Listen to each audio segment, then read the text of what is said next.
Alô, você! Mais uma vez começamos uma edição semanal do seu podcast de formação, cultura, variedade, Biplen, conversa afinada, afinadíssima com você e com as coisas que você gosta e quer ficar sabendo. Nós temos a honra e o prazer de sempre estar visitando e sendo visitado por pessoas inteligentes, poetas, místicos, muitas pessoas ligadas a diversas filosofias de vida.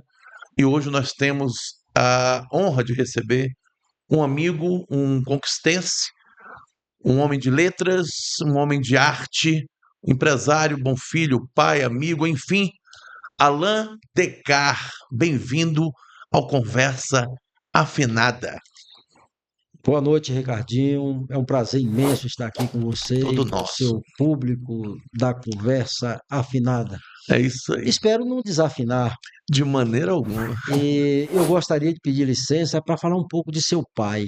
Pois não, Alain. Eu estava aqui agora rememorando fatos que já tem mais de 40 anos. Eu ainda muito jovem, estava começando a tipografia e fui procurá-lo lá no bairro Petrópolis, Sim. as ruas ainda sem asfalto. E aí eu fui lá na busca de uma guilhotina, porque eu estava começando a gráfica, e lá chegando eu encontrei um homem bom. Um homem bom de tal forma que ele me informou que ele tinha acabado de vender a guilhotina, mas eu notei nele um pesar, porque não sei por que ele simpatizou comigo e parece que ele queria me vender. Ele lamentou profundamente e fez aquele esforço para me ajudar de alguma forma e até me indicou alguém que tinha uma guilhotina. E aquilo me impressionou vivamente porque esse ato de generosidade que a gente percebe nas pessoas sem nenhum interesse, senão o de servir. Foi o que eu notei naquele homem bom. Homem bom que, em muitos momentos da minha vida, me inspirou quando eu fui procurado por pessoas que também precisavam. Dentre outras, era desse homem bom que eu me lembrava, e eu gostaria de aqui render a minha homenagem a esse homem bom que foi o seu pai e que muito fez pela nossa cultura, muito fez pelas pessoas com a sua generosidade. Não, mas eu agradeço a você, né? Eu sou o primogênito, quem carrega o nome e o sobrenome dele. Não sei se é a altura, mas com muito orgulho, com muito carinho, eu lhe agradeço e a gente fica emocionado em nome da família. O meu pai realmente era uma pessoa assim, mas falava muito do seu também, que eu não cheguei a conhecer, mas que por algum motivo ele me dizia que se inspirava no seu pai. Não sei se você sabia disso. A vida é uma avenida imensa, muitas vezes escura, muitas vezes muito iluminada, mas é uma avenida de mão dupla, Com não é? Então a certeza. gente vai, outros vêm, e no final todo mundo acaba se encontrando. Alain Descartes, você é uma pessoa conhecida, muitas vezes não aparentemente, mas todo mundo já viu uma obra sua, né? Tem um ovo de dinossauro no centro da cidade, do tamanho de um carro, uma coisa bacana, uma intervenção, uma coisa artística, uma Brasília. Você tem obras, esculturas. Quem é Alain Descartes e como é que você chegou nesse ponto, né? É, eu, Conta a sua história para mim. eu sou artista plástico, Você- mas até me reconhecer artista levou algum tempo, porque eu enfrentei algumas dificuldades na infância, porque eu sou portador de dislexia. E por incrível que pareça, eu até 10 anos de idade eu nem lia nem escrevia. E, Disléxico e disgráfico, eh, não é e isso? essa questão ela criava uma certa dificuldade porque eu sofria o bullying quando nem essa palavra existia para nossa Sim, realidade, sim. mas aquilo fazia com que eu me isolasse dos meus quintais imaginários. E esses quintais imaginários eram uma experiência bastante confortável, porque eu não tinha conflito com ninguém, eu era autor, redator, diretor, roteirista de todo um processo de criatividade que habitava a minha mente infantil, mas que era algo fantástico. Mas eu reconhecia que em algum momento eu haveria de abandonar aqueles quintais imaginários para a realidade da vida, a escola, a família, o trabalho, e assim foi. E eu já aos 10 anos de idade, eu sou de uma família de 9 irmãos, a minha mãe, ela achava que a minha dificuldade era por conta da falta de assistência. E ela me mandou que eu fosse estudar no interior, em Nova Canaã, para que uma tia me desse assistência que ela julgava não ter condições de me oferecer. Em lá chegando, eu encontrei uma professora que foi meu anjo redentor. Essa professora, ela começou a observar o meu comportamento. E aí ela percebeu o seguinte, que ela começava a fazer uma conta de multiplicar de dois algarismos no quadro, antes dela terminar eu já dava a resposta. Eu tinha uma facilidade matemática muito grande, uma capacidade, uma memória, eu era capaz de O memorizar. colégio, esse, desculpa perguntar, é o colégio florestal, se eu não me engano? Era o Colégio Florestal. Rapaz, Lá, esse colégio foi um cerebro. Eu já estive aqui com uns três filósofos, uns dois que matemáticos foram, que foram egressos do Colégio e Florestal. essa professora, muito bem lembrada, Exatamente. Essa professora, ela. recite o nome, por favor. Não, eu me esqueci o nome da Eu professora, tive aqui rapaz. na Por incrível semana que pareça, eu passada, me lembro o rapaz. nome da professora. Sim, E essa professora, ela. Depois eu tive uma outra também, que ela inclusive mora aqui em Conquista, é a professora Otadísia, né? Aliás, Otadísia foi antes, inclusive, dessa professora, foi em 1970, mas eu não tinha essa relação aí, não foi sim, esse start. perfeito. E aí, essa professora compreendeu e viu que eu tinha potencial, mas que não precisava ser da forma convencional. De forma que ela começou a fazer prova oral comigo e eu acabei me destacando. Eu era o melhor aluno da sala, nem lia, nem escrevia. E aí eu fico a me perguntar o porquê dessa dificuldade, né? Porque isso era um bloqueio, mas que não queria dizer que eu fosse menos inteligente por conta disso, mas era uma espécie de bloqueio. Tanto é que a questão espacial, matemática, memória, tudo para mim era muito fácil. Mas depois eu fui entender que o objetivo que reserva a vida de cada pessoa em cada dificuldade, ela tem funções específicas. No meu caso, especificamente, eu fui entender o seguinte, que eu deveria encontrar caminhos diferentes para tudo que eu fosse fazer. E a minha vida é um repositório, né, dessas experiências de encontrar caminhos fora do convencional.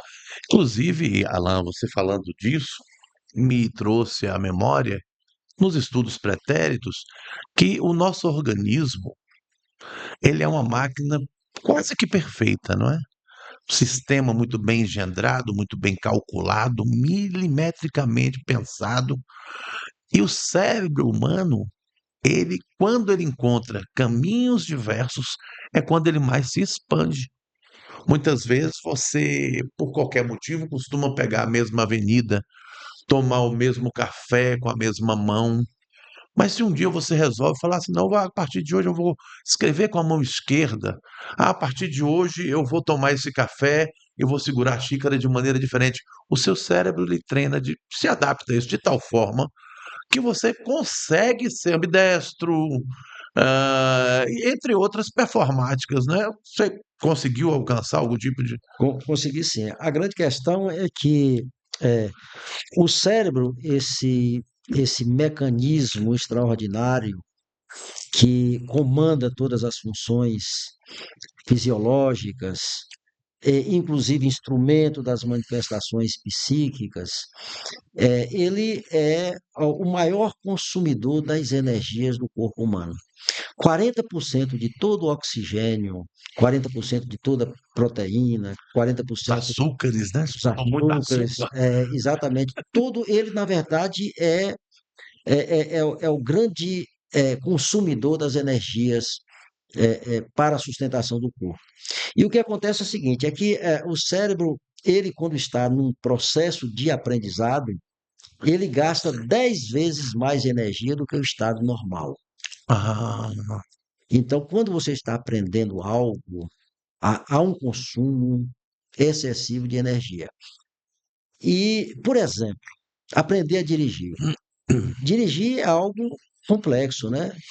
Você está num carro, tem três pedais. duas, três funções ao mesmo tempo, né? Exatamente, passa a Uma marcha, marcha e no bota a seta e pedal, na segura embreagem, é o freio, o e dá volante. seta. Então, nesse processo de aprendizado, o indivíduo ele tem um foco muito grande e um consumo alto de energia. Mas o que é que acontece com a sabedoria do cérebro? É que, uma vez aprendido, ele joga no automático. Para quê? Para que haja uma economia de energia e ele abra espaço para novos aprendizados. Então, É um sistema perfeito. então exatamente isso. Então, o cérebro, nesse processo todo, ele é instrumento, ele é meio pelo qual a mente se manifesta. A mente não tem a sua sede no corpo físico, ela é algo extrafísico. A mente é como um recipiente de proporções incomensuráveis. A cada vez que você entra em contato com algo novo, ela se expande. E uma vez que ela se expande, nunca mais ela volta para o tamanho normal. E então, veja bem, é uma coisa nova, né? A gente está discutindo esse assunto, nunca tinha falado com você sobre isso. Me surpreende. Então, seria a mente algo que acessa um todo? Ela em si mesma ter uma espécie de identificação, uma espécie de qualificação, como a mente de Alain, mas que tenha uma integração com uma mente que pertence a todas as coisas? Talvez possa ser. Pode É, ser. a mente é um processo de construção de um período muito maior do que a dimensão física. Certo. E ela, Então ela não pode ter uma personalidade, porque ela permanece. exatamente, pelo fato dela não ter a sede no corpo físico, ela é imortal. Certo. Portanto, quem perece é o corpo físico. Nós somos uma persona nesse momento, pelo qual a mente se manifesta, mas nós haveremos de desencarnar. E a mente vai para onde nesse momento? Ela e fica na erraticidade. E a mente, agora podemos dizer que tem a sua sede no ser espiritual e imortal que somos, sobrevive à matéria. E isso é muito interessante porque, como ela se expande e ela acumula conhecimentos, esses conhecimentos não se perdem jamais. Eu sou reencarnacionista. Hum. Portanto, tudo que eu aprendo nessa existência e acumulo em forma de conhecimento, isso se transfere comigo para novas experiências nos corpos em outras existências. Então aí essa questão da plausibilidade de um Alain Descartes eterno escapa. Existe uma mente da qual Alain Descartes hoje participa. Segundo você está me dizendo, você já foi João e será um dia Maria, é mais ou menos isso? E esta mesma mente, ela vai continuar um processo evolutivo se deslocando. É mais ou Exatamente. menos isso? É porque que nós somos o ser imortal, nós, Certo. espírito, Sim. né? Essa persona que é caracterizada por essa individualidade física que somos, ela é transitória. Então, eu transmigro no processo evolutivo através de corpos diferentes, mas a mente é a mesma. E não importa o corpo, se de homem ou mulher, Sim. o que ele vai habitar. E o que Você crê acontece? que pode habitar também em animais? Não, Ah, animais não, porque a natureza não retroage. ok. O princípio inteligente que está vinculado à matéria desde o início, o princípio inteligente ele vai evoluindo sempre. Existem dois elementos gerais do universo, que é o princípio material e o princípio inteligente. O princípio material eu denomino de premix. Premix é a unidade fundamental de matéria. E essa premix sempre está aliada ao princípio inteligente. A física quântica, ela vai dizer que a menor unidade de matéria é o bóson de Higgs, que inclusive em algumas circunstâncias ele vibra em duas dimensões, é como uma pulga no lençol. Ora você vê, ora você não vê. Mas a nossa distância para o bóson de Higgs é infinitamente menor do que a do bóson de Higgs para a premix, que é a unidade fundamental de matéria. E o princípio inteligente que está longe ainda da ciência descobrir ou se aprofundar no seu estudo é o que é o responsável por toda a mecânica celeste, o graviton, que organiza todos os planetas em torno da estrela e esta, no seu movimento das galáxias, tudo isso tem a participação do princípio inteligente. O princípio inteligente ele tem primeiro a força de atração. E essa força de atração é que faz com que diversas unidades de premix vai se transformando em elementos cada vez mais complexos e mais complexos e mais complexos, até que um dia se transforma no átomo de hidrogênio, que é o mais simples dos átomos, mas de uma complexidade em relação à unidade fundamental imensa. E daí você vai perceber todos os elementos da tabela periódica da química inorgânica, onde os elementos combinam entre si, assim, dois átomos de hidrogênio com um de oxigênio forma a água, e por aí vai. Até que num determinado dia, um ácido metido à besta resolve fazer uma cópia de si mesmo. E qual é o nome desse ácido? Ácido desoxirribonucleico, O DNA, né? DNA. E ele faz cópia de si mesmo e aí inaugura a fase da química orgânica, onde estão os vegetais, por exemplo. E aí o princípio inteligente, que agia só por atração, agora também passa a agir por sensibilidade. Mais tarde, no animal, também pelo instinto. Atração, sensibilidade e instinto, para adquirir razão no homem. Então, você percebendo toda essa caminhada, né, até chegar ao hominal que somos nós, não há um processo de retrocesso, é só um avanço, Evolução. um avanço para sempre. Hoje mais cedo eu em um colóquio com um filósofo, matemático, engenheiro, amigo meu, Heron Sardinha, professor, uma pessoa que eu tenho um carinho muito grande pelo ser humano diferenciado que ele é. Ele falou alguma coisa nesse sentido muito importante, as memórias. No caso, nós sabemos que o córtex cerebral é onde reside os núcleos das células nervosas, os neurônios.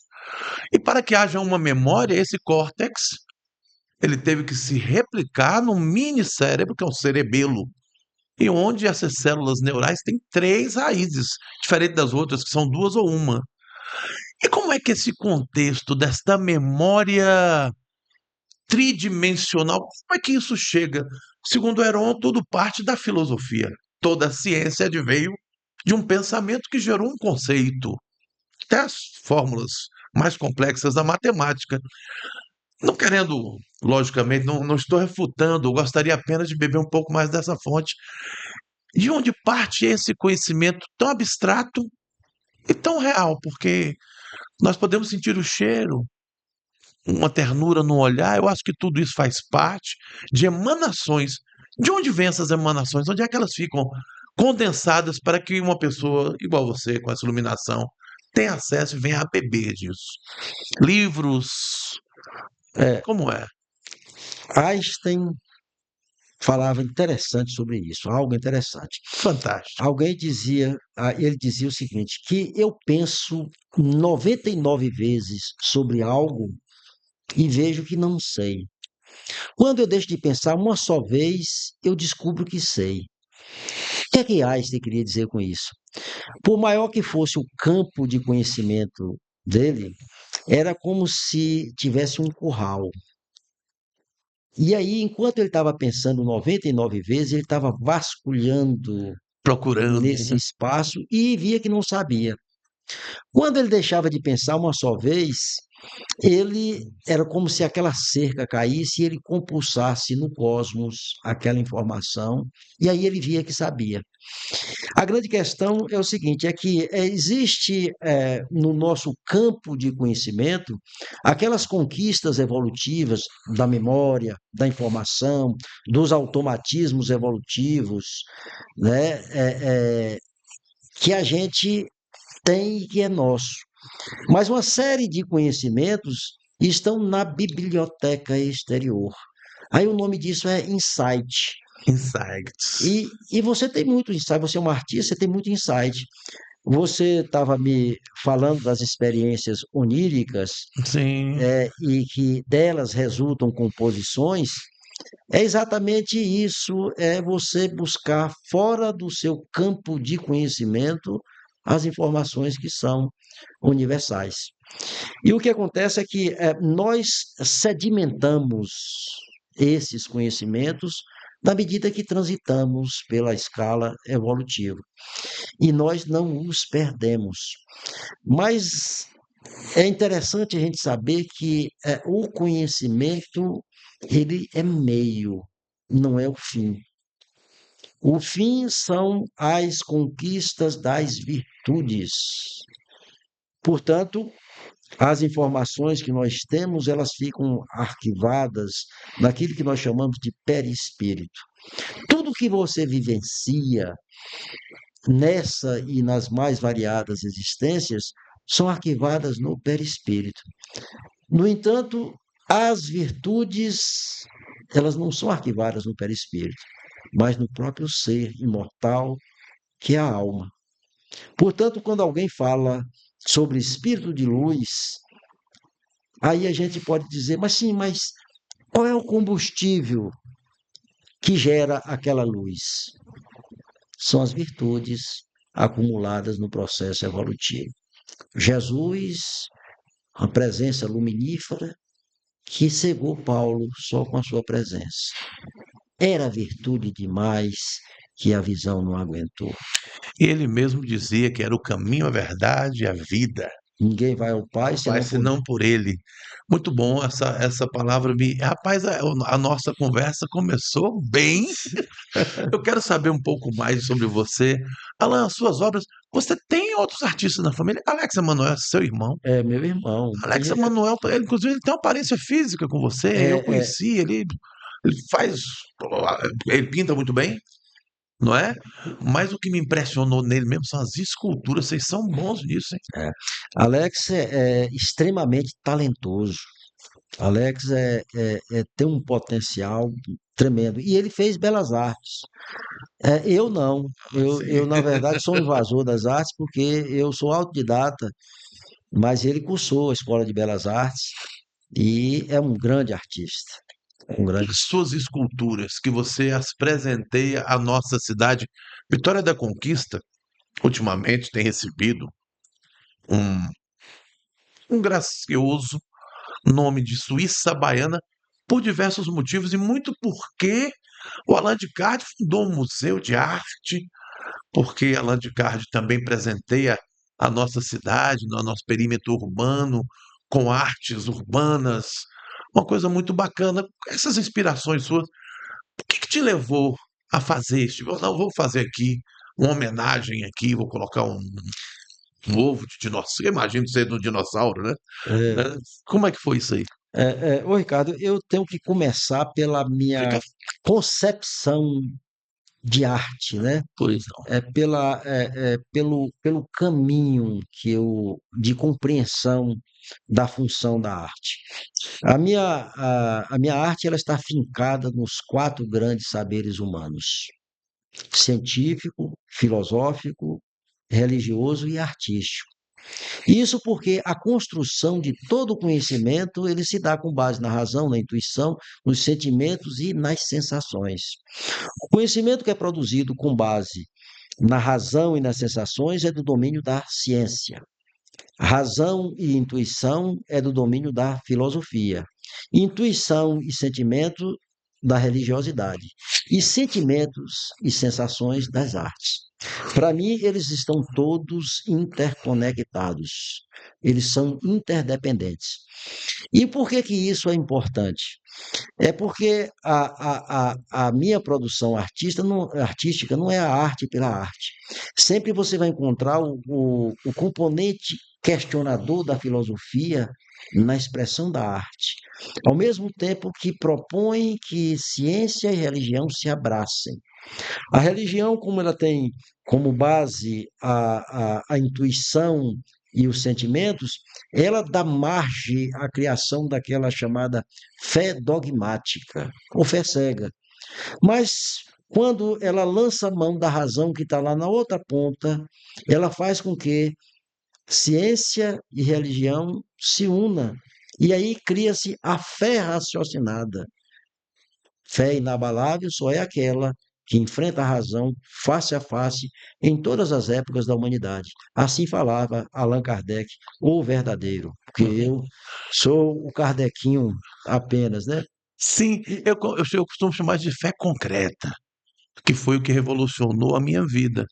é, Quando eu é a fé comecei, raciocinada, é quando isso eu aí. comecei a frequentar a academia, houve uma época que eu dei uma fraquejada na fé, porque a ciência ela é muito voluptuosa, ela te leva a encontro do mistério humano existencial, não filosófico, mas ao que dá razão àquilo, por quê?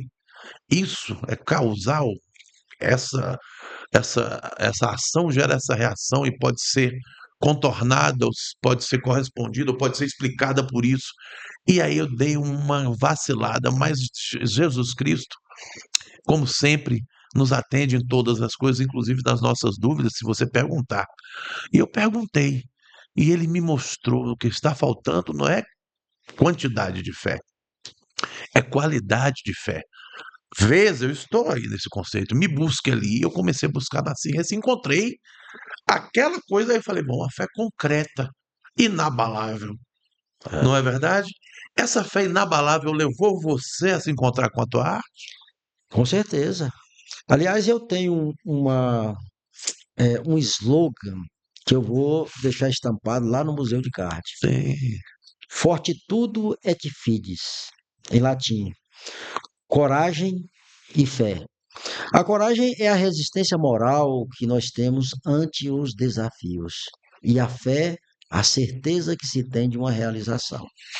Portanto, esses dois elementos, eles são imprescindíveis para que você vença, inclusive, esses desafios de encontrar, né, um caminho sem volta, um caminho alicerçado pela certeza. Então, eu não tenho a menor dúvida do que eu proponho, inclusive do meu processo criativo artístico.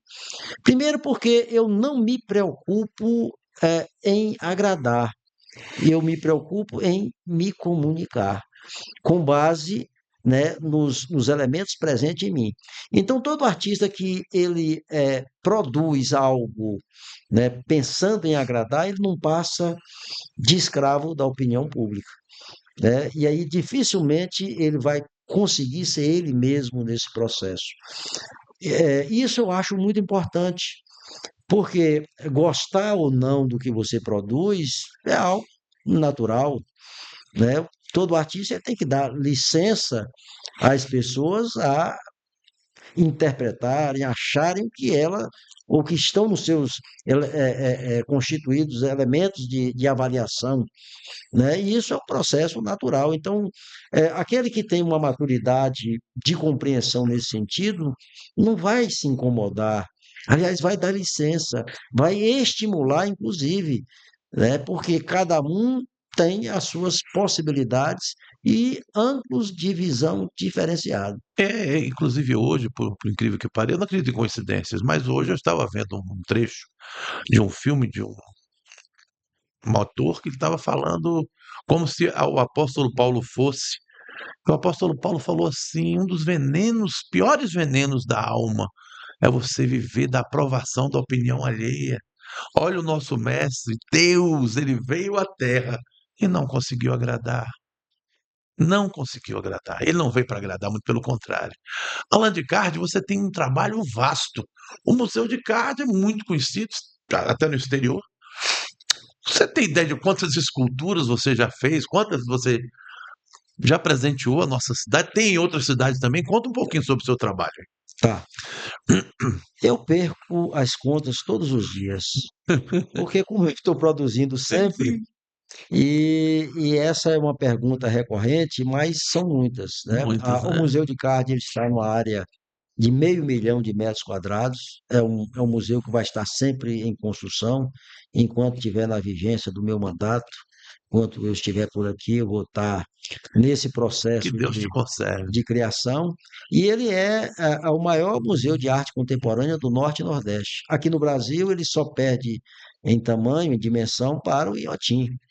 Então, ele Esse acaba Inhotim sendo. fica onde? Inhotim fica em Brumadinho, Minas Gerais. Brumadinho, Minas É, Gerais. Ok, é um ok. museu fantástico, né, de arte moderna também, arte contemporânea, e é algo fantástico, né, com a diferença de que lá o Inhotim ele tem um financiamento, né, poderoso, das empresas, do próprio governo, e aqui a gente tem recursos próprios, né, não tem nenhum centavo de quem quer que seja. Mais uma vez eu vejo a presença do Altíssimo, né? Do nosso Deus maravilhoso agindo. Mas são muitas esculturas. Lá no seu museu, eu tive a oportunidade, já estive lá algumas vezes, lá tem uma pirâmide lindíssima, tem um jogo de xadrez também. Como é? As peças são imensas. Existem quatro elementos de uma obra de arte, melhor cinco, né, que a gente sempre vê. Quando você se depara com um quadro, né, Sim, aí você vê quadro, o título da obra, depois vem o autor, depois vem as dimensões, a técnica utilizada, missa sobre tela, sim. né? Acrílico, a canvas e tal. Exatamente. Então, desses elementos, tanto a técnica como o substrato, né, que eu utilizo, eu considero menos importante, mesmo porque eu transito, né, das mais variadas áreas materiais e técnicas, crio técnicas, então é algo assim corriqueiro e que eu não coloco tanta importância. E um outro fator que, para a maioria dos artistas, não tem tanta importância, que são as dimensões, no meu é marcante. As dimensões avantajadas, são obras Você é um enormes. homem que pensa grande, né? Esses elementos eles são bastante marcantes. Quando a pessoa olha, ela se encanta com aquilo, primeiro vendo a dimensão do trabalho que foi para realizar, fazer aquela obra. Mas o mais importante mesmo é a mensagem, baseado naquilo que eu entendo de arte. E todas as obras ali, elas têm uma discussão, uma discussão. Tem um exemplo lá de uma, É de uma para despertar uma crítica, é para despertar pronto, um assunto. exatamente. Por exemplo, existe uma obra que são várias cabeças feitas de orelhão, sucata de orelhão, de uma forma piramidal, e o título dessa obra é Etnia. Etnia, ela traz a lume uma discussão que é muito recorrente no processo das vivências humanas, né? A questão racial, o quanto isso é impactante na vida humana, preconceito, as lutas e as conquistas desse processo de aproximação e de construção de uma igualdade entre os seres humanos, né? Romper preconceitos. Mas, por outro lado, a gente percebe que isso passa a ser um elemento de divisão muito mais do que a aproximação das criaturas humanas. Nós, no meu entender, somos uma única raça, a raça humana. O resto são discussões secundárias.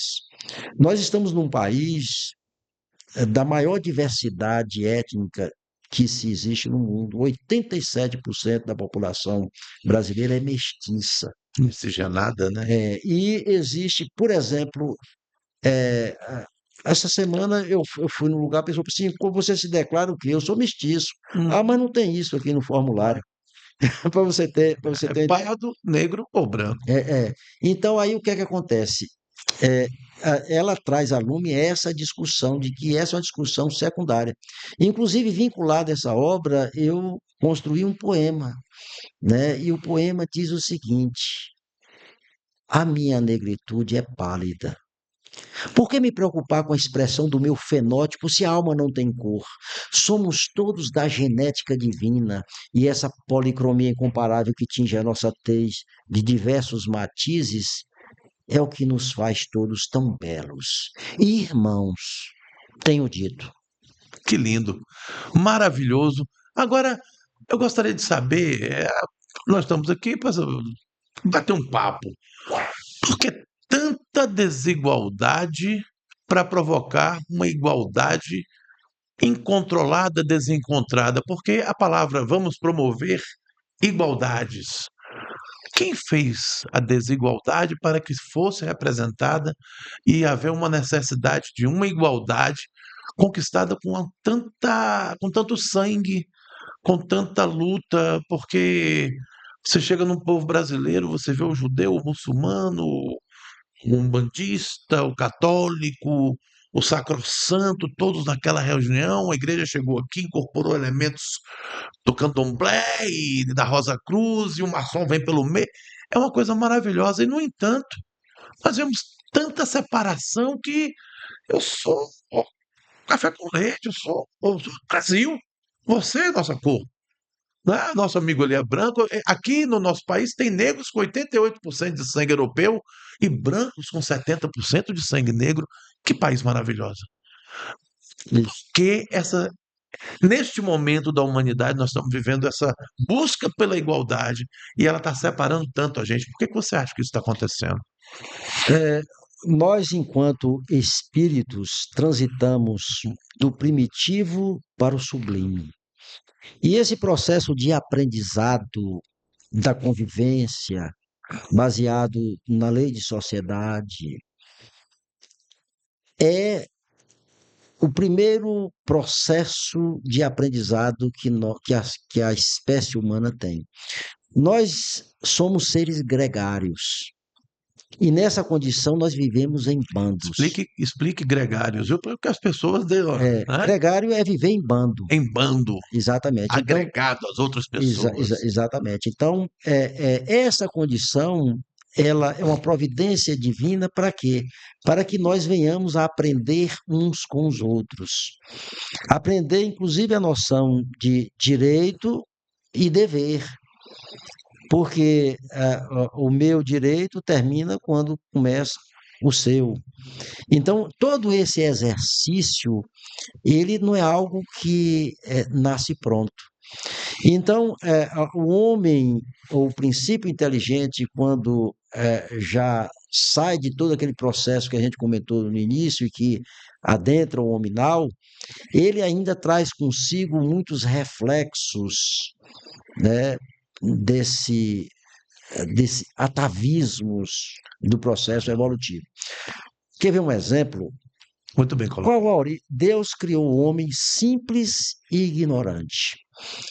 Isso, o que é que implica dizer? Na sua simplicidade, ele não tinha nem virtudes, nem defeitos. Na sua ignorância, nada sabia. Então, toda a sua caminhada, ela visa diminuir a sua ignorância sobre as coisas e também a aquisição das virtudes. Mas Deus então criou os defeitos. Por que que temos defeitos?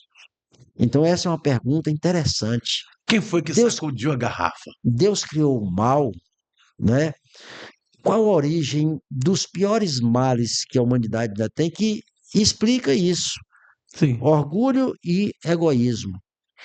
Por que que todos nós passamos por por esse processo do orgulho e do egoísmo? Essa senda, né? Deus criou isso? Em sendo Deus perfeito? Certamente que não. Aí a gente fala, mas e como é que o homem adquiriu isso? Um exemplo, o princípio inteligente que habitava o corpo de uma onça. Quais são as preocupações ou a atividade de uma onça? São três: a de caçar, a de fugir do predador e a de perpetuar a espécie. Proteger a A raça, prole, a se prole alimentar e autodefesa. e a autodefesa. São esses três elementos, eles estão presentes no arqueocórtex, na parte primitiva do cérebro, Sistema límbico, as exatamente, amígdalas. e que depois ele vai acrescido no homem do neocórtex, a parte Perfeito. onde estão os sentimentos. Então, o que é que acontece nesse?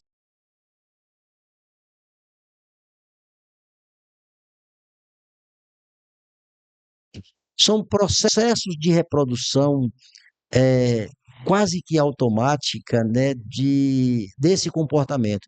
Porque uma onça age assim aqui e uma onça que nunca se comunicou com essa age da mesma Mesma forma. forma. Instinto. Então, isso, instinto, e os instintos são processos do determinismo da lei divina. Aí o que acontece é que esse princípio inteligente, quando ele adentra o hominal, ele ainda carrega muito com desses comportamentos. E aí acontece, o homem primitivo, ele tem poucas preocupações diferente disso. Né? É de se reproduzir, cuidar da sua prole, se defender, Se alimentar. exatamente. E esses chamados excessos de zelo por si é que dá origem ao egoísmo, egocentrismo. O ego não é ruim, ele é importante do ponto de vista da preservação. Da Mas espécie em quando si. ele é exacerbado, aí é que nasce o egoísmo. Eu falei aqui mais cedo numa brincadeira, rapidamente, quem agitou a garrafa? Você conhece a história do Sim, agitar a garrafa? Um sociólogo falou, rapaz, pegue 50 formigas vermelhas sim, e 50 formigas pretas e bote tudo dentro da garrafa e tampe e bote lá. Elas vão conviver e até passar fome sem predar um. Agora, se você agitar a garrafa, elas vão se matar. Então, segundo a história, né, de Deus, a criação, houve lá uma serpente que agitou a garrafa, que o ser humano era simples, e porque era simples, tinha tudo também, não tinha essas necessidades, não é? Esses atavismos em funções, e por algum motivo o ser humano adquiriu essa questão hominídea aí de homem primata, depois sapiens sapiens, e agora dizem homem luminous. O homem está ascendendo a iluminação, não exatamente. é? Vamos falar mais de Allan Descartes. Descartes, você é conquistense, nasceu em Conquista, você é daqui? Eu, por uma questão de logística, nasci em Tapetinga. Certo, A minha mãe já morava aqui em Conquista, mas ela teve a necessidade que, por conta do resguardo, ir para a casa de uma tia minha em Tapetinga. sim.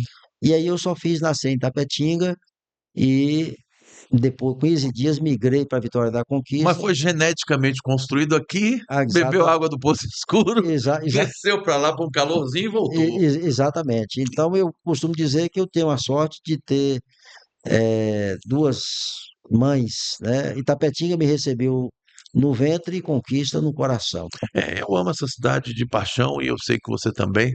Vitória da Conquista, cidade sortuda, não acredito em sorte, é abençoada.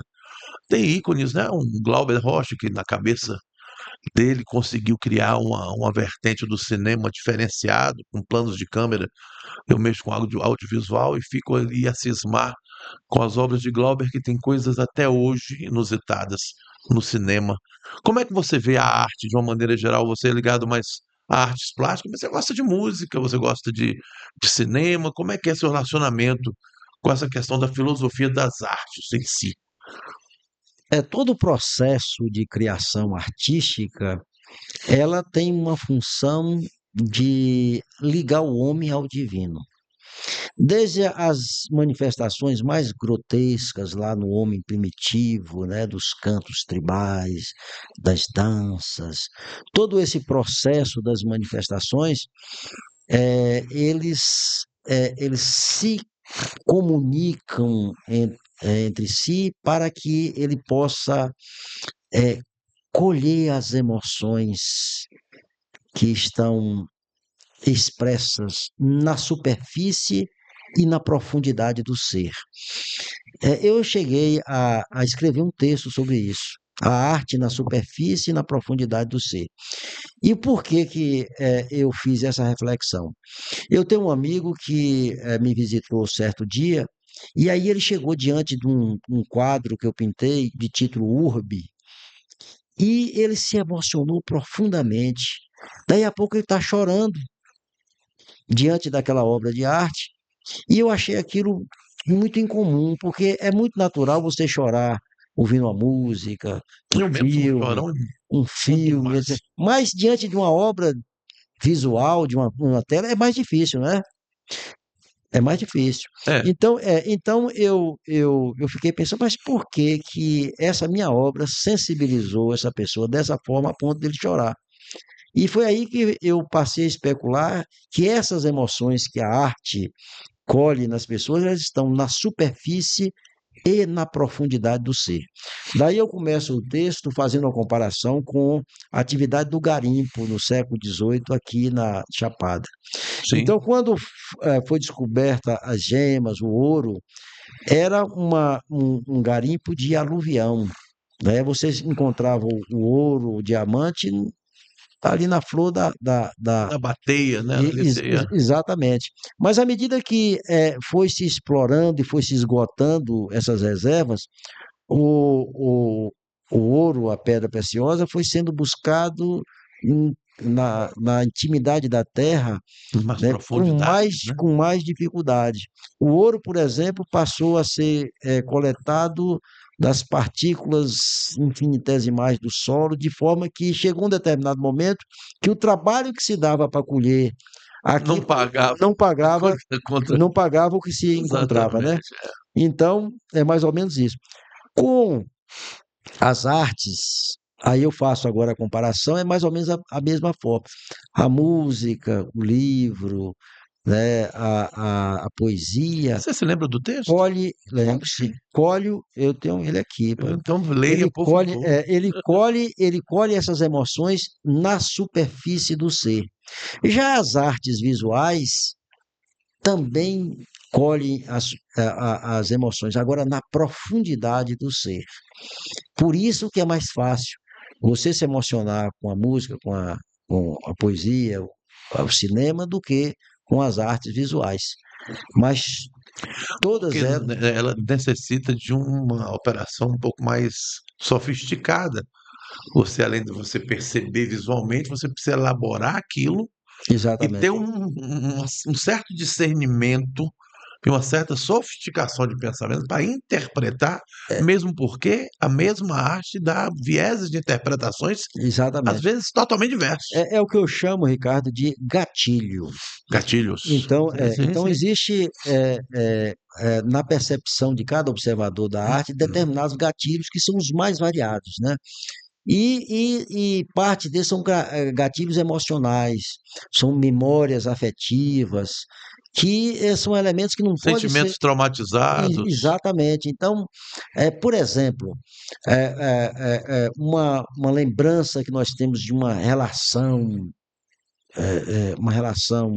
emotiva. Aí quando você ouve, e naquele momento você foi secundado por uma música ou por uma manifestação artística qualquer, então quando a gente entra em contato com esse mesmo elemento, desperta na gente aquela, né, aquele momento, aquele quadro vivenciado. Em muitas circunstâncias acontece isso. E acontece com o olfato, né, você, o cheiro de um perfume, Sim, sim. né, então são elementos sempre Cheiro da presentes. banana frita, e a gente fala lá É, na roça, quando a gente era o criança, cafezinho no fogão de lenha, aquele estalar da lenha, tudo exatamente, isso são gatilhos ex- realmente, ruídos bruscos, quando você ainda está na gestação, sua isso, mãe está ali gestando. Muitas pessoas passam por traumatizações auditivas que acompanham a pessoa pro resto da vida, e aí determinada canção, ritmo, isso, mexe muito com a pessoa. O trabalho audiovisual requer que você faça os cortes das cenas em consonância aos compassos da música que está fazendo aquele fundo. Porque senão há uma dicotomia e a peça audiovisual fica desinteressante. É incrível isso, demora de passar, e quando É, você usa o ritmo com os cortes em harmonia, a pessoa recebe aquilo com mais leveza e fluidez. Alan, você tem um conhecimento muito extenso, muito bacana. Tem um livro sendo lançado, e a história da sua autobiografia, como é esse negócio? não, não, esse livro foi um Eu presente. quero que você leia o texto, viu? Não é só isso, lê o texto, Tá, por favor. eu vou ter que Sim, achar ele aqui. sim. É, é, O livro é lindo. O esse livro é lindo. esse foi um presente do professor Duval Menezes, né, Duval Lemos de Querido e Menezes. dileto. E a Duval, eu tive uma experiência com ele, que ele me chamou para fazer a capa, né, do livro A República dos Miguelenses, né? Tenho. E então, a partir disso aí, eu contei para ele parte da minha história, ele se interessou e ele descobriu também que eu tenho raiz lá do Vale do Jiquiriçá, que era motivo daquela obra, e até ele me incluiu na obra a partir da história que eu contei. E ele me disse o seguinte: olha, Alain, num determinado momento eu vou escrever a sua história. E eu achei que aquilo fosse uma promessa, uma simpatia, e aquela, Sim. né? Mas aí Duval, chegou um tempo, Duval adoeceu, e aí ele achava que não tinha muitas perspectivas, e falou assim: olha, chegou a hora, pega o seu material e traz que eu quero escrever a sua E ele é um história. pesquisador, ele faz isso com prazer. Exatamente. E aí, pronto, eu trouxe as informações e ele, mas numa dedicação, em uma E precisão, ficou lindo o de uma livro, ficou maravilhoso. generosidade, né? Foi um presente sem tamanho que ele me deu. É a minha biografia, e nela está também a Assim e a arte. nossa sociedade, porque, infelizmente, os livros, eles ainda não perderam a sua, mas eles estão sendo muito vilipendiados, o livro, por conta da tecnologia. Então, os jovens, na própria escola, eles já vão logo para um laptop, para um palm-top, para um celular. Quando aquela coisa de você passar as páginas, de você ter um marcador, ler remete você à história. Não sei por que motivo eu não consigo fazer isso com e-books. Eu escrevi um livro há pouco, inclusive você foi um dos que me ajudou nisso. E tem um e-book, eu fui ler, eu não consegui ler. Porque é diferente a página do livro. Ah, Eu costumo ler como eu converso, essa cadência. Então, cada trecho do livro eu vou ler, eu degusto, na verdade.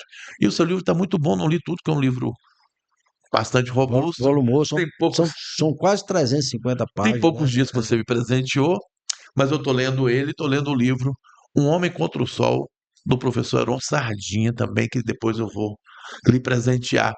O texto, eu quero esse texto, mas quer? Deixa eu ver esse Vou texto aí. provar, vamos conversando que eu vou Vamos procurar ele aqui. conversando. Vamos Então, procurar. Alan, a filosofia, na minha opinião, eu já vi que você é uma pessoa de vertente e verve filosófica. Aquela pirâmide, bom, é recorrente, o ser humano sabe que existem as pirâmides, mas a pirâmide em si é um trabalho muito elaborado e ela, a grande pirâmide de Gizé, não é isso? A É, maior de do todas. Vale de Gizé. E A essa pirâmide de pirâmide de Kelps. Quéops, essa pirâmide ela foi construída de uma maneira impossível para a época. Por que pirâmide? Por que aquela grande pirâmide que você construiu? Eu achei lindo, uma homenagem maravilhosa. A gente carrega nos nossos processos mnemônicos lembranças atávicas.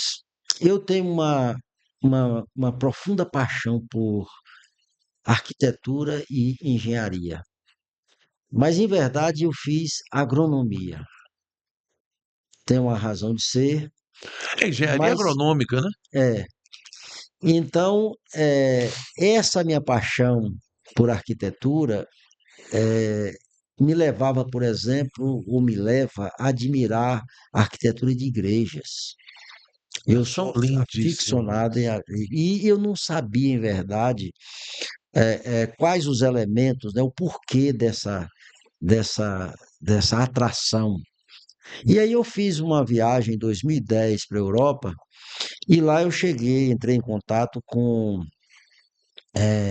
essas obras de arte, né? Chegou em Milão, Em Milão não, mas eu fui em Florença, né, em Roma, em Paris, Pompeia. sim. Veneza. E aí essas igrejas, essa arquitetura, ela me impressionou. E quando eu entrei numa igreja, aí eu comecei a ter uma experiência assim de déjà vu, certo? Era como se aquilo tudo Interessante. eu conhecesse. Eu me reportei àquele processo e olhava aquelas soluções de arcos e falando, mas eu conheço isso. Eu conheço tudo isso e para mim é familiar. E eu passava a perceber, inclusive, até as equipes de artesãos que cortavam pedras, gabaritos. É como se eu tivesse fornecendo gabarito para aqueles mais especializados que cortavam pedras em curva, outros as pedras retas. E aqui todo aquele processo me passou assim pela mente. E aí depois é porque eu fui perceber que em uma de minhas encarnações eu tinha sido construtor de igreja. E aí eu fui entender o porquê dessa minha paixão, né, por esse tipo de arquitetura. Eu te E- perguntei sobre Milão, porque na Piazza Cavalli, em Milão, tem uma das obras de arquitetura eclesiásticas que eu fiquei ali, eu realmente me senti. Por que que o ser humano é tão minúsculo? Porque a igreja lá, rapaz, é uma coisa fantástica. Tem um bloco de escória de esmeralda sextavado que 12 homens não abraçam. Dezenas até chegar na nave em si e o púlpito, e eu fiquei parado, não consegui me mover. E igual uma criança, eu senti e me retirei, eu não consegui entrar no fim. Tal era a magnitude daquela obra. Eu estou todo arrepiado. a arte, Eu né? me senti uma criança fugindo, com medo. Eu senti medo, não sei lhe dizer por quê, mas o meu sentimento foi de minucilidade, como se eu fosse um nada. E aquela coisa imensa, eu olhei e falei, vou lá no púlpito onde o padre. Eu não consegui. Fiquei, olhei. Estava com a câmera, não consegui tirar foto e saí. A igreja Duomo, na Piazza Cavalli, em Milão. Mas aí, ainda sobre a sua pergunta, Foi sobre o sim. porquê a pirâmide, eu acredito que eu tenho algumas reminiscências vinculado a pirâmides. Mas aquela pirâmide em si, ela tem um propósito, além de abrigar uma galeria, ela é uma obra de arte, e o título dessa obra é Ascensão. Ela trata da evolução humana do átomo ao É arcanjo. a pirâmide que você construiu Isso, aqui no isso, Museu exatamente. de Museu Cá. de Gente, olha, Vitória da Conquista. Quem passar por aqui precisa visitar o Museu de Card, onde há esta pirâmide. Sim, Exatamente, continue, exatamente. continue. Então, ela trata desse tema, a ascensão. A gente estava falando ali do princípio inteligente, Sim, e sim. mais uma vez a gente volta do átomo ao arcanjo. A ascensão do ser imortal que somos nós. E essa pirâmide, ela tem do lado um ciclista que está escalando a pirâmide. E esse ciclista, eu fiz ele em homenagem a um ser que também está em ascensão, que é um nosso amigo chamado Jacobina, que era ciclista daqui, que morreu atropelado lá em frente ao museu, ali perto do Sim, me museu. lembro sim. Então ali é a ascensão de Jacobina. Jacobina vai rumo ao infinito. Mas o curioso é que tem muita gente que estranha que a porta de entrada da pirâmide ela não é centralizada, não tem aquela simetria. Hum. E isso é proposital. Isso é para que o observador tenha a vontade de puxar ela para o centro, né? Uma Ah, espécie de contribuição. Por quê? Porque a ascensão é a busca da perfeição. Então, é uma espécie de provocação. Todo o nosso processo de produção, ela traz esses questionamentos, traz essa necessidade do observador tratar dessas questões, questões de ordem filosófica, questões vinculadas à ciência. Por exemplo, lá tem um ovo frito, e eu brinco sempre com as pessoas, o ovo frito o título da obra é zigoto, né? O que é um zigoto? O zigoto é o óvulo quando é fecundado. sim. Aí eu pergunto às pessoas, quem é que gosta de ovo aqui? As pessoas, eu gosto. Eu vou lhe dar uma notícia para você. Se você for comer um ovo frito e ele for de granja, ele não é ovo, ele é óvulo. Então nós somos comedores de óvulos achando que é ovo. Porque ovo só é o da galinha caipira, que é galado, que é fecundado, não é? Aí a pessoa, teve professores que chegam lá para dar aula de mitose, meiose, Sim, de biologia de uma forma geral, fantástico, a partir fantástico. disso aí. E eu falei assim, mas tem um poemazinho sobre essa obra que diz o seguinte: é célula que no processo divino subdivide e se faz gameta. É gameta que encontra a sua cara metade e agora é zigoto. E é zigoto que produz um novo ser. Mas para os fagófilos é apenas um petisco. Ah, que coisa linda. Pergunta para você é a seguinte. Nós já estamos. Rapaz, a pergunta é o seguinte: você crê na pirâmide do cinzel e da cunha? Você crê que aquilo foi feito realmente por um risco de cunha e o cinzel abater para fraturar a rocha naquela perfeição e dimensão? Ou. Existem diversas especulações ainda não definidas com clareza, né, acerca da origem daquele trabalho. Mas eu tenho convicção de que todos os mundos são solidários. A Terra não é um planeta onde exista a vida com exclusividade.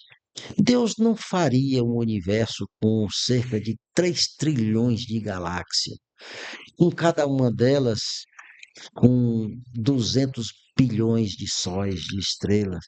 Então, é uma imensidade Mas, Alan, sem precedente. se Então, você for ver que as três pirâmides estão alinhadas à constelação de Orion perfeitamente. exatamente. Então, Não pode ser à toa aquele então, alinhamento. não, exatamente. Então, acredita-se o seguinte, que existe na Terra, né, uma civilização que, embora estivesse encarnada, não foram seres Hum, que vieram, como é que se diz, sem estar no corpo humano, mas que contribuíram enormemente, inclusive para o que nós chamamos da civilização da história, né? Porque antes disso era pré-história. E seriam os esses Anunnaki? indivíduos, oi? Anunnaks? Diz que existe uma civilização que participou da humanidade, chamada Anunnaks, que estiveram aqui e encontraram o homem ainda muito primitivo e se geneticamente modificaram o homem para que ele ascendesse um pouco intelectualmente, para que servisse a um propósito momentâneo, e que foram eles que construíram as pirâmides voltadas para esse É, princípio. o que É se apenas um. um relato que tem dentro da proposta ou do conhecimento espírita é que há cerca de 10 mil anos, mais ou menos, houve um processo de exílio de uma série de espíritos do sistema do cocheiro, mais especificamente de Capela, né, que esse nome que você citou é o que menos importa. Sim, Então, o que é que aconteceu com esses espíritos à época? É que o planeta ele estava num processo evolutivo, mas esses espíritos estavam atrasados com relação ao contingente de espíritos. Então, é como se perdesse de ano. E sim. aí eles foram exilados de lá para cá para que eles pudessem contribuir com a evolução da época, né, com a evolução da Terra à época. Inclusive, talvez resida aí o mito das raças adâmicas, né? O mito de Adão e Eva, né? Sim, sim, Porque pode se diz, ser. olha, Adão então, foi expulso do paraíso. Por quê? Porque pecou. Então, seria talvez essas civilizações, por ter pecado e ter vindo para um planeta primitivo ainda, é como se, por exemplo, a gente saísse daqui hoje, e vai haver um processo de transição nesse sentido, e fôssemos para um planeta primitivo. Olha que processo, era sair do paraíso para condições Exatamente. extremas.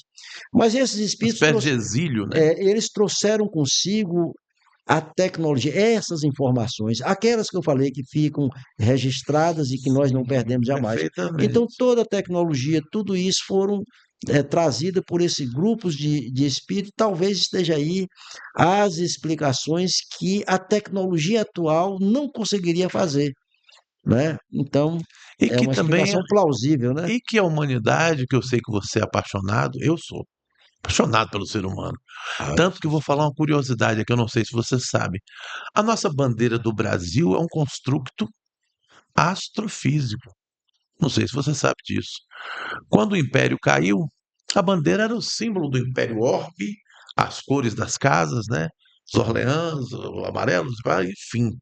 os Reu- Habsburgos, Exatamente. Reuniram-se três filósofos cientistas, um deles era astrônomo.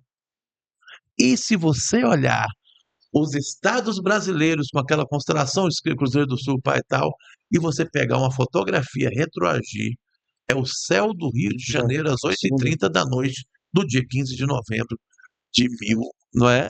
Então eu acho isso são espécie de câmeras do tempo, células do tempo, mensagens que a gente manda para o futuro, mensagens que a Landcard vem mandando para a juventude, que um dia envelhecerá e outras gerações virão e participarão daquele museu maravilhoso, verão as suas obras, essa contribuição que você está dando, esse desprendimento seu há de frutificar e de ser levado adiante. Vamos ver esse texto aí. eu Curioso, vou, tô eu vou curioso. pegar um outro texto. O que você quiser, meu amigo. A gente encerrar essa entrevista, você vai precisar vir aqui mais vezes, viu? Porque 1 hora é muito pouco para você, é muito pouco.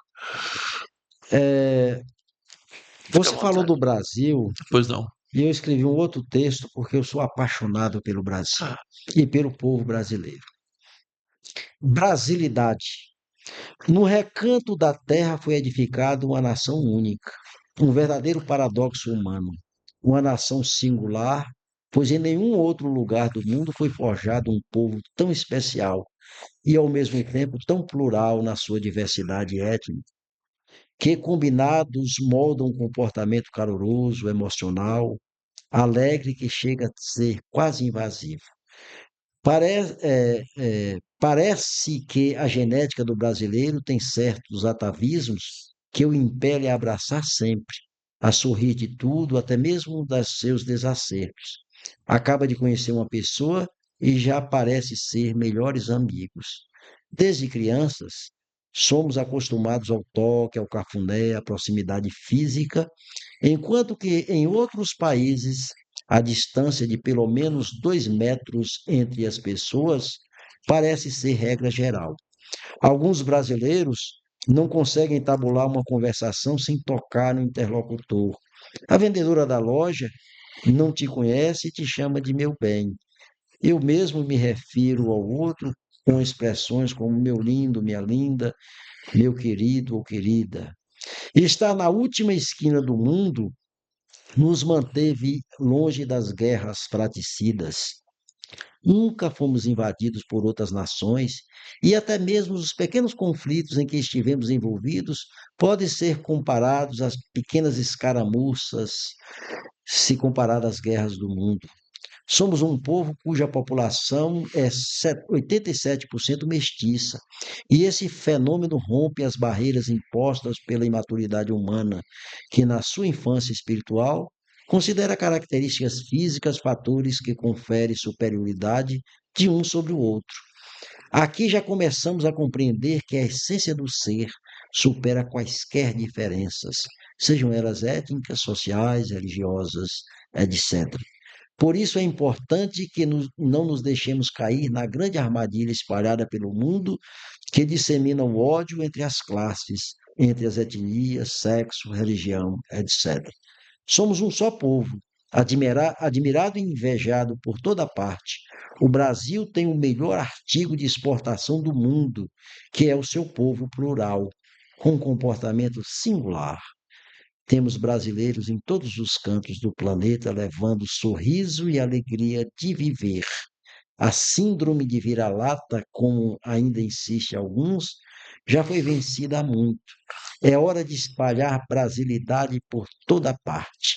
Viva o Brasil! Viva o povo brasileiro. Alan, muito obrigado pela sua presença. Você quer falar mais alguma coisa? Nós estamos aqui à sua disposição. Sempre o Conversa Afinada vai estar aqui, portas abertas para você. Muito obrigado. Sou eu quem agradeço, meu amigo. E espero não ter desafinado em nada De maneira alguma, muito e pelo dizer que eu contrário. estou muito feliz com essa oportunidade de tratar contigo, né, de questões com essa espontaneidade, né? Que é o que importa. Muito obrigado. E a gente Forte agradece. abraço e muita paz. A gente agradece as pessoas que estão assistindo, privar um pouco dessa doçura e dessa consciência que você tem, que é rara. E com o céu do Rio de Janeiro de 1899. É 1899? E 89. 1889, às 8h30 da noite, na nossa bandeira estampada. E com o genial Allan Descartes, a gente encerra hoje a nossa participação no Biplan Conversa Afinada. A gente volta na próxima quarta. Um abraço a todos e até lá. Forte abraço.